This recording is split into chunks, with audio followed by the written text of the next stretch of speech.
এ যেন পরম মমতায় নিজের সন্তানের মতো করেই গোসল ও খাবার খাওয়াচ্ছেন গরুগুলোকে। এভাবেই দিনরাত ২৪ ঘন্টা তাদের দেখভাল আর পরিচর্যায় ব্যস্ত থাকেন কুষ্টিয়ার খামারিরা। প্রতিদিন সকালে তাল পানি খাওয়া, দুধ দোয়াইনি, দুপুরে গোসল করায়নি, আবার বিকালে দুধ দোয়াইনি, গুড়ি পানি দিতে হয়, মাঠে থেকে ঘাস আনা লাগে।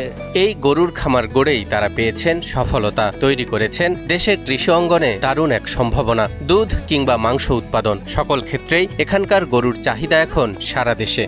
দেশের অন্যান্য প্রান্তের মানুষ জানে যে কুষ্টিয়ায় ফ্যাটেনিং বা মাংসের জাতের প্রসিদ্ধ গরু পাওয়া যায়।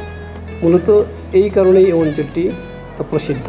একসময় যেই বেকার যুবকরা ঘরে বসে থেকে অলস সময় পার করত, এখন তারাই উজ্জ্বল ভবিষ্যৎ বিনির্মাণে রাত দিন এসব গরুর খামারে পরিশ্রম করছেন। এই গরুগুলা মূলত খাদ্য দেওয়া হয় ভাই গমের খাদ্য, ভুট্টা ভাঙা, ভুট্টার পালিশ করে ভুট্টা খাওয়াই, ধানের গুঁড়ো, ওটা আস্ত ধান আমরা পালিশ করে ওই পালিশ খাওয়াই, কাঁচা ঘাস নিয়ে এসে খাওয়াই।